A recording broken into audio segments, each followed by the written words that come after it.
L'Église n'est pas là pour elle-même, c'est pas la fin, l'Église. L'Église, elle est au service du Christ. Et chaque baptisé a cette mission de parler du Christ.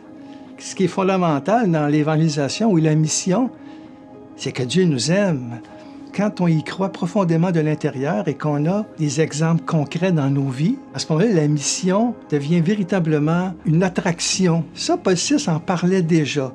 Jean-Paul II a continué ça et le pape François, alors là, c'est une église en sortie. Mais comment le vivre, ça, s'il n'y a pas la prière? C'est correct, c'est bien de débattre sur certaines questions. Mais à un moment donné, c'est de faire silence. Écouter, discerner, accompagner, ça, c'est trois verbes qui vont revenir tout au long de son pontificat. Mais ça peut se faire au niveau humain.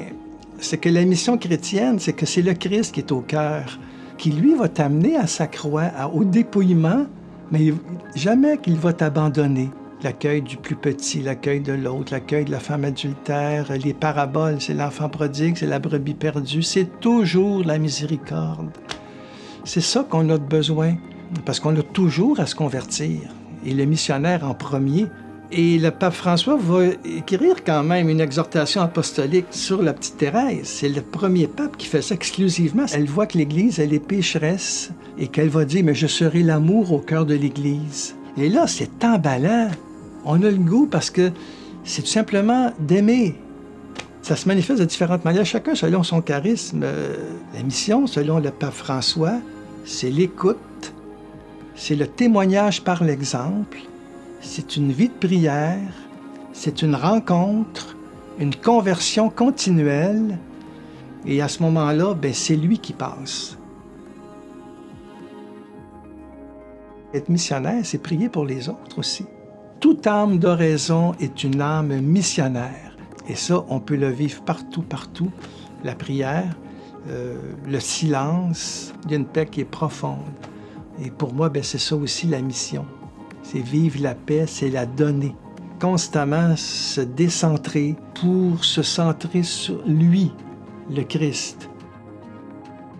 Déjà de dire « J'aimerais tellement prier, mais Seigneur, je suis trop pris ». Saint Augustin disait « Désirer prier, c'est déjà prier ».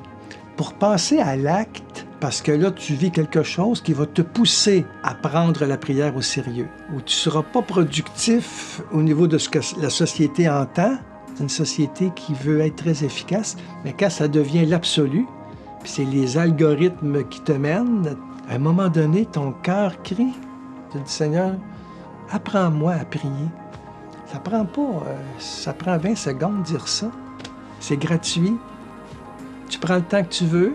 Puis les jeunes sont beaucoup plus réceptifs qu'on pense. Hein? Et quand tu as goûté à l'amour de Dieu dans la prière, tu sais c'est quoi, puis tu veux y revenir.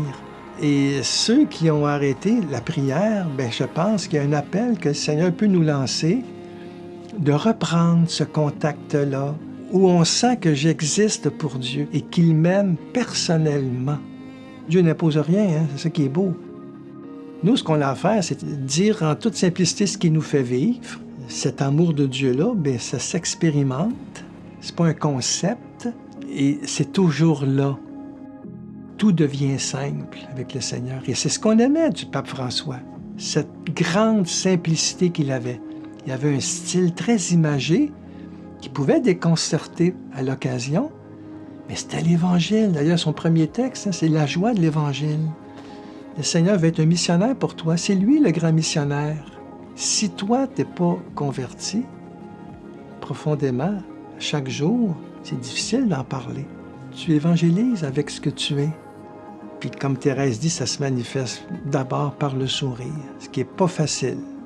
Être disponible aux autres, puis à un moment donné, d'où ça vient, toi? D'où ça vient, cet amour-là? Pourquoi toi, tu ne partagerais pas ton cœur qui est habité? Pour moi, l'art, la prière, la beauté, c'est une manière aussi d'être missionnaire.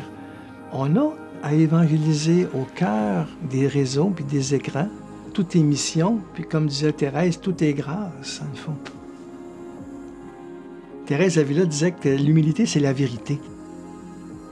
Et quelqu'un qui est très, très humble, c'est quelqu'un qui va être très audacieux. C'est très étonnant. Quelqu'un qui vit l'humilité, vit la liberté. parce qu'il est connecté à son être profond, c'est de reconnaître que tout vient de Dieu. C'est ce que je retiens beaucoup du pape François. C'est un pape qui était humble. Ça demande une audace incroyable parce qu'on fait le ménage en soi, on laisse rien passer, puis on veut faire la vérité. Ça marche pas, ça, l'orgueil avec la messe. C'est pour ça que les sacrements existent. Le sacrement du pardon, c'est pour ça aussi. Le pape François revient souvent, en tout cas quand il parle de la mission, que ce n'est pas de la rigidité. La raison et la foi vont ensemble, hein?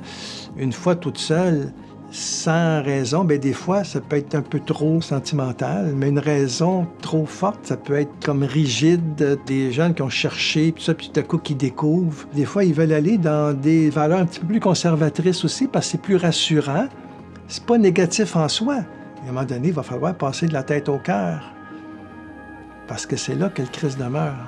Mais il ne faut pas négliger la raison pour autant. Le missionnaire qui n'a pas une vie de prière, ça va être très extérieur, très structuré, très bon organisateur. Dieu est au-delà de tout ça. Comment donner le Christ qu'on ne voit pas, qui est au cœur, si on ne le vit pas soi-même? Parce que la raison ne peut pas tout comprendre et le mystère est assez grand pour qu'on en comprenne un peu. L'Église est un corps vivant qui ne vit que par la foi de ses membres. L'Eucharistie fait l'Église, l'Église fait l'Eucharistie. Une puissance incroyable qui se situe justement au niveau de l'humilité, au niveau de la confiance, et ça fait des miracles, ça.